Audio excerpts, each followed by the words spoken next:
Hi everyone, welcome to my YouTube channel. Today we shall discuss about the important topic on concrete and test for concrete. Before we go any further, I would like to thank all my subscribers and viewers for your continued support. So today's topic is concrete notes, important notes and test for concrete. So it is a very important topic. Please watch till the end and don't skip it. And once you watch, it gets registered into your mind and it travels along with you in your career.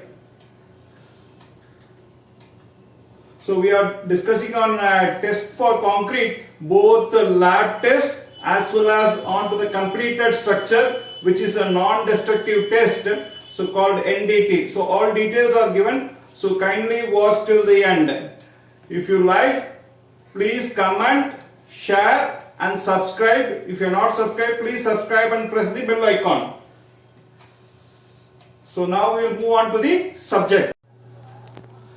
Concrete notes and tests, important concrete notes and tests for concrete.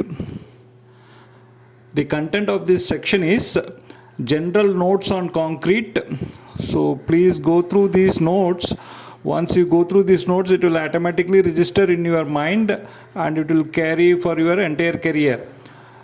Other contents is curing periods, quality control test for concrete.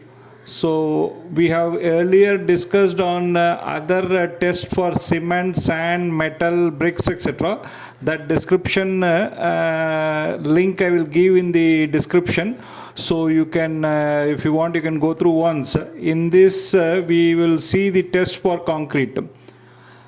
Test for completed structure. Now this is once the structure is completed, when you have to do some testing. So that is comes under NDT test, non-destructive testing. So those details are listed. And slump test, compressive test, that is CTM cube testing machine. And once the test is done, what is the format, how you tabulate the results. So those formats is given. Then what is the acceptance criteria? So once the result, how do you interpret the results? The sampling frequency of the test, that is also given here. So these are all the contents given in this session. So let us go one by one. So this is the general information regarding concrete works. So you can go through one by one. So you can, it may run for another two minutes. So it is very important notes. So this will remain with you once you go through this and will register in your mind. So one is recommended thickness of PCC at various locations. So if it is in plinth protection, 3 inch for 136, 2 inch in the case of 124.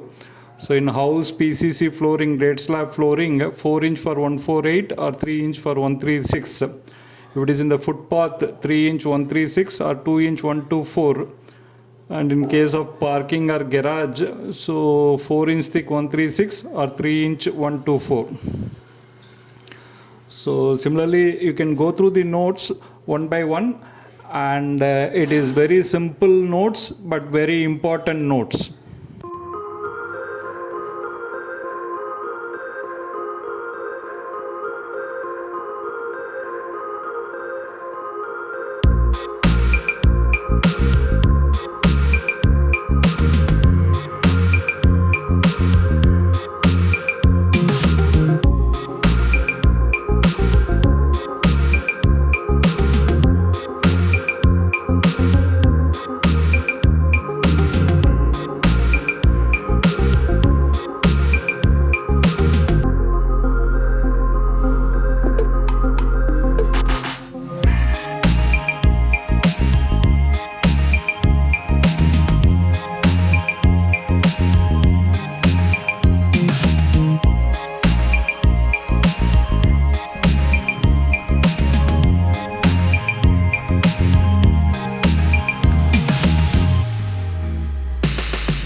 the other additional notes on concrete. So when we do concrete in extreme summer or winter, there are certain precautions has to be taken. So during hot weather, it is advisable to avoid concreting when it is beyond 38 degrees centigrade. But still we have to do concrete, then we need to take certain precautions. Similarly, in the cold weather, when the temperature is below 4 degree, then we should avoid doing concrete. But still, if we have to do concrete, then certain precautions has to be taken. So these are all the additional general notes. So once it is to be done in extreme summer, you need to sprinkle water after concreting after some time, and then maybe you need to cover with the tarpaulin so that evaporation is avoided, so shrinkage cracks can be prevented. So the ideal temperature for concrete pouring is 21 degrees centigrade. And the other point is, in the initial stages of setting, that is between 12 to 24 hours, fresh concrete should be protected from sun, wind, storm, rain, running water, to avoid drying of concrete and to avoid disturbing concrete composition. So this can be done by keeping a moist gunny bags or tarpaulins. So these are all the precautions has to be taken. So now this is curing period. So different curing periods for concrete works, generally it is about 7 days to 14 days, minimum 14 days for OPC cement, and if it is a masonry it is 10 days, and if it is for plastering it is 7 days. So this is the minimum period of curing to be carried out in order to achieve proper strength for the structure. Now we move on to the quality control test for concrete. So what are all the, concrete is the composite material, so it contains cement, sand, metal, water, steel, so all these things combines and forms a concrete. So every material has to be tested. So those test details have already been given, so that link will be given in the description. So sieve analysis is one, silt content of sand, and so slump test for workability of concrete. So this is for concrete, slump test for workability of concrete. So weight of cement bags for random sampling. So though weight of bags comes in 50 kg, sometimes during the transportation bags will have some kind of reduction in weight, so that need to be tested. So that can also be affect the strength of concrete. Then cube test. So proper cube has to be casted during concrete, and it has to be tested as per the sampling requirements and as per the frequency of tests to be conducted. Lab and field test for cement, lab and field test for water, bulking of sand, surface water in aggregates and sand. So these are all the tests which are associated with the concrete. So we will discuss on slump test and cube test primarily.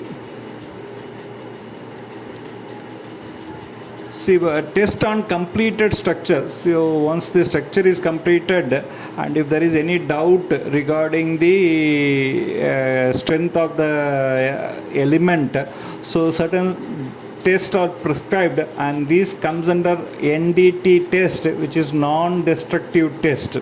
So two important test is rebound hammer test, and second one is ultrasonic test. So some more tests as listed below can also be done on the completed structure. One is load test and water tightness test for roofs and water tanks. So once the roof which is exposed to the weather, so those roofs has to be tested for any water leakage or water tanks. So ponding test has to be done. In case of water tank, it has to be filled up and checked for any leakages. So this is all important test to be conducted on a completed structure. So this is slump test, a slanted slump cone.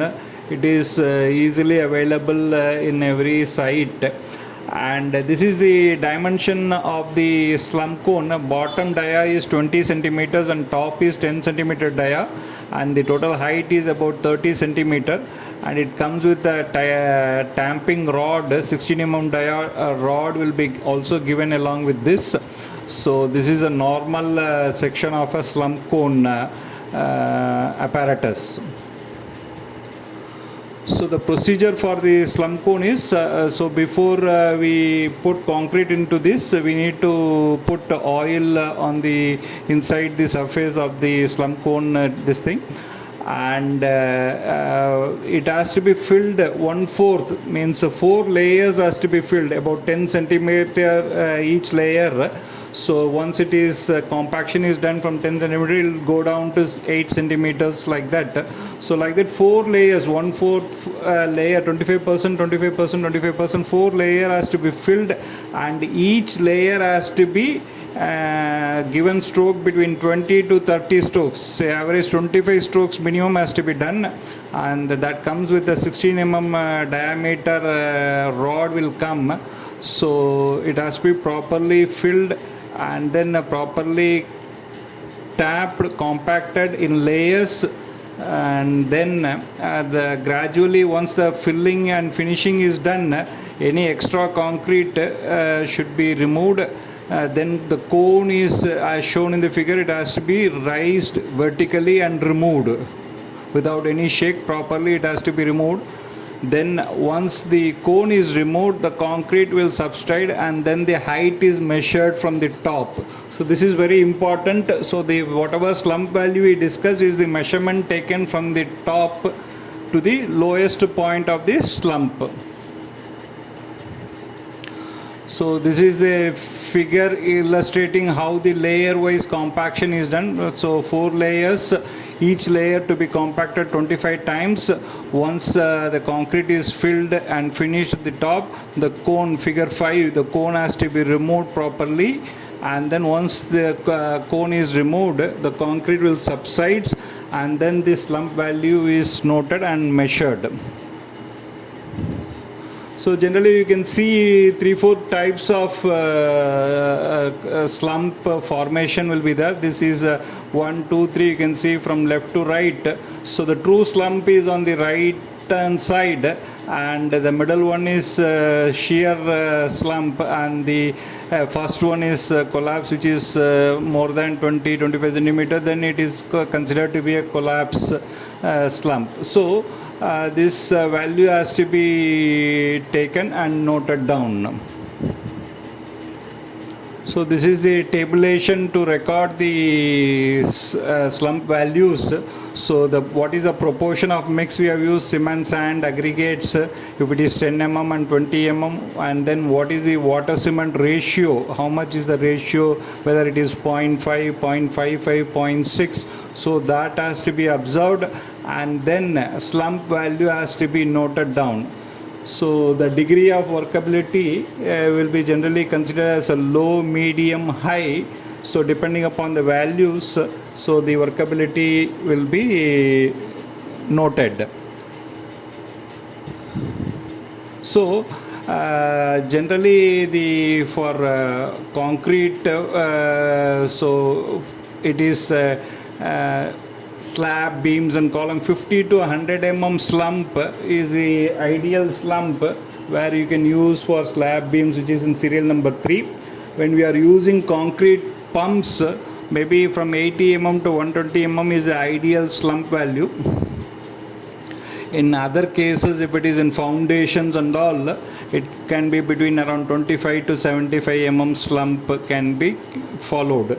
So it's all depend upon what the trial test conducted at site. So it varies from what materials like manufacturer cement and fineness of aggregates, from coarse aggregate to sand and other. So all these factors makes the values vary from one place to other. So these slump test and all has to be done in the trial mix or during the cast in situ time. This test has to be conducted and observed and taken note of it. So you can see the workability, which is defined under low workability, medium workability and high workability. So it is important that we need to have a good medium workability as well as the desired strength has to be achieved. So whenever we conduct a slump test, we also has to stake in the same mix. Cubes has to be casted in the same mix and the strength has to be correlated. So whether it is during the trial stages or during the work stages, slump has to be taken, and on the same mix we need to take the cube test, and both has to be correlated and interpreted accordingly. So water cement ratio, we all know it is a ratio of weight of water to the weight of cement used in a concrete mix. The lower the ratio leads to the higher the strength and durability. So generally water cement ratio ranges from 0.45 to 0.6. So this should be always in everyone's mind. So what is water cement ratio and what is the general ranges? So once we use 0.5 as a water cement ratio for a 1 bag 50 kg, then we need 25 liters of water for 1 bag mix. So this is the weight of water by weight of cement is equal to 0.5. So this 25 liter calculation is given here. So compressive strength of various water cement ratio, this is a probable cube crushing strength in Newton per mm square. So this is a probable value. It will vary according to different places depending upon the kind of material what we use. The general information from this is the lower the water cement ratio, you can see for 0.35 on 28 days it is 52.5 Newton per mm square. Is the higher the strength. If it is 0.6, it becomes 28 Newton per mm square. So different water cement ratio 0.35, 0.4, 0.45 like that up to 0.8 is given. So probable cube crushing strength on 7 days and 28 days is also given. So that gives you an idea. The more the water cement ratio, the strength is the lesser. So strength reduces because of higher the water cement ratio. Labor has the tendency to add more water during a concrete mix so that their workability will become easy and they can easily maneuver the concrete for placing. So as a site level, engineer has to control the water and ensure that the slump value is below 100 and reasonable workability is there to achieve the desired strength. So it is very important to ensure that the concrete doesn't flow.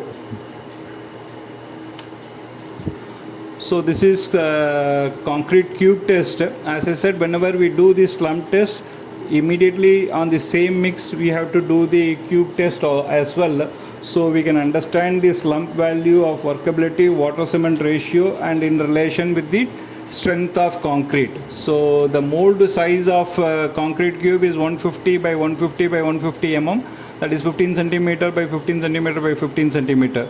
So generally whenever we cast a cube, so we take one set is 6 numbers, which means 3 is then test for 7 days and 28 days another 3. So minimum 3 cubes to be tested for 7 days and another 3 is for 28 days. If you want, we can test for 3 days as well. So in case that 9 cubes has to be casted. So average of 3 cubes is the result will be obtained from the average of 3 cubes.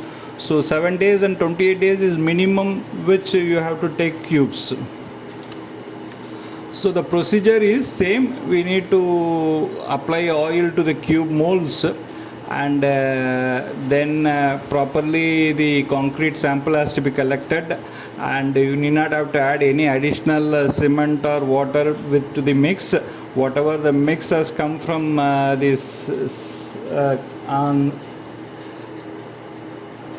inside mix, then it has to be filled, or if a trial mix is done, accordingly it has to be placed in the cube mold. Again this has to be filled in layers of each 5 centimeters. So 15 centimeter 3 layers is important. So it has to be properly tamped with 16 dia rod of 25 strokes. Each layer has to be tamped with 25 strokes, and then on the top it has to be neatly finished with trowel, and then you have to write on the top the date of casting and the mix, what is the M20, M25, that has also to be painted once. If it is after curing, it can be painted on the top. So once the cube is casted, then it has to be stored for 24 hours. It should be free from vibration, and cover the surface of the concrete with a piece of damp cloth for initial 24 hours. So after 24 hours, the mold can be removed and kept submerged in clean water and keep there until taken out just prior to test. So this has to be immersed in water after 24 hours, and just before test it has to be taken out. So once the test has to be done, prior to that has to be taken out and kept.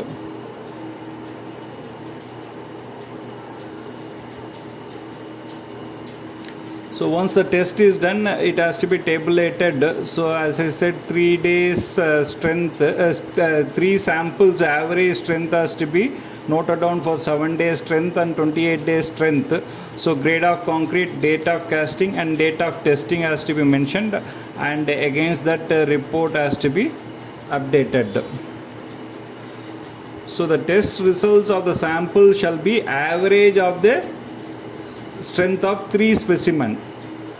Also, the individual variation shall not be more than plus or minus 15% of the average. So the individual variation between the 3 samples should also not vary plus or minus 15% of the average strength. So that is also important. So one cube should not give very high strength and one result should not give low strength. Then there is no consistency with the sampling part. So that is also to be important. So this is a cube register format. Same date of casting, grade of concrete cube, size, weight of cube, and test of day, on which day testing is done, then what is the load applied and what is the strength converted into it, and average strength, slump value also has to be mentioned. So this is a complete tabulation where you can table it and then it can be abstracted.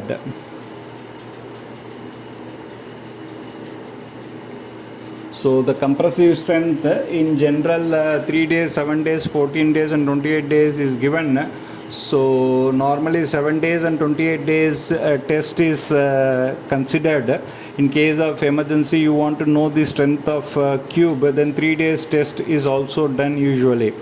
So 45% of the desired design strength has to be achieved on 3 days. 7 days it should be around 67-68% to 70%. 14 days it is expected to achieve 85%, and on 28th day around 100% it has to be achieved. So this gives you an indication of what is a percentage of strength the cube has to achieve in these periods. Again, cube sample, if it is between 1 to 5 m cube, 1 set, from 6 to 15 m cube, 2 sets. If it is 16 to 30 m cube, 3 sets, and 31 to 50 m cube, 4 sets, and above 50 m cube, then 4 plus 1 additional for each 50 m cubes. So like if it is 100 m cube, then you need to do 5 sets. So one set is 6 numbers. As I said, one set is 6 numbers, 2 sets is 12 numbers, and 3 sets is 18 numbers. So that much number of cube molds to be made available before concreting. So when you have to do the cube sampling and test, and sufficient number of cube molds according to the quantity of concreting to be done to be made available at site. So this is the cube sampling frequency. Same in a different format, cube sampling frequency. Now cement, so for every one test for each consignment, so the IS code is 26912269148981112, fineness test, soundness, compressive strength of cement cube and initial and final setting time. So one test per consignment has to be carried out. So thanks for watching. So if you like, please share, and you can give comments and feedback as well. If you have not subscribed, please subscribe and press the bell icon. Thank you.